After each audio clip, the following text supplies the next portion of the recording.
Hello and welcome to this section in our study of cells. We are going to look today at prokaryotes and eukaryotes. And you're already familiar with these words and you're familiar with which organisms have these kinds of cells.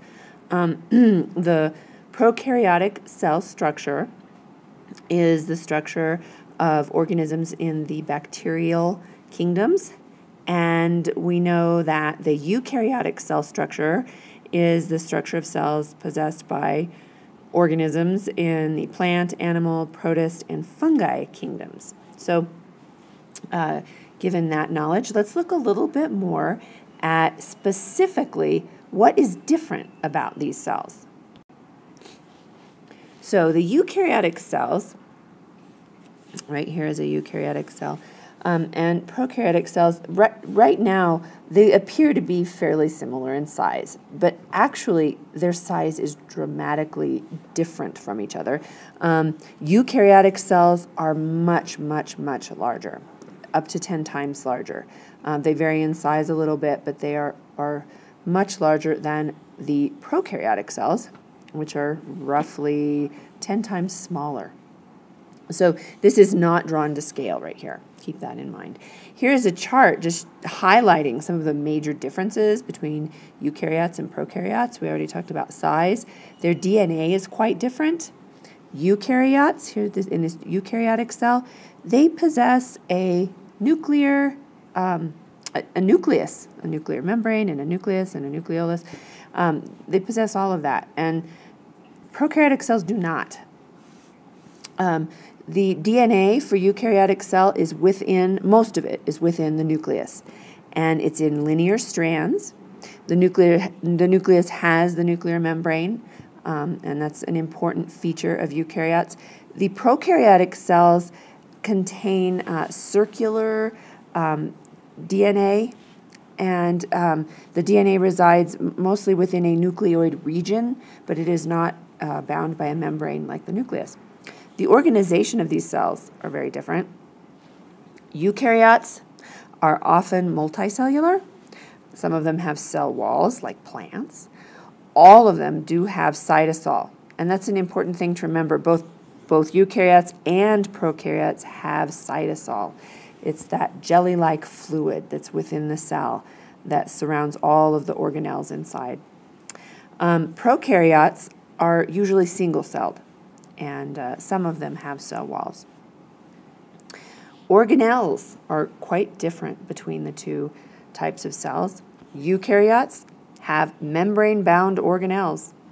Prokaryotes do not have organelles. They don't have membrane-bound organelles or organelles. They have ribosomes, but they are different from the eukaryotic ribosomes. And we've already talked about different examples of these cells, so let's move on. Let's look specifically now at a prokaryotic cell, and we are going to look at the prokaryotic cell first because it is very simple. The eukaryotic cell we're going to deal with in the next section because it's a much more complex and complicated cell in its structure, and the prokaryotic cell is relatively simple. So, as we just talked about a little bit ago, this is the nucleoid region. It's not bound by a special membrane, but it's just a region where the chromosomes and the genetic material is located in a prokaryotic cell. And here, if we look at the little ribosomes, it has some ribosomes floating about in the cytosol or cytoplasm. You might hear it referred to either way, but the cytosol or cytoplasm is right there. It's that jelly-like material that surrounds all of the organelles and everything in the cell. Here is a piece of DNA called a plasmid. It's stray a bit from the nucleoid region. Here's just an example of a food granule or a particle that is inside of the cytosol. The outside of a prokaryotic cell is interesting. It has several different layers. On the very outside, we call that a capsule, and it encapsulates the entire cell. just in from that, this next layer here is the cell wall, if it has a cell wall, and the layer in from that is the plasma membrane. Now, you'll note when we look at eukaryotes, they also have a plasma membrane surrounding the cell, and some of them even have a cell wall too. Plants would be eukaryotic cells that have those. And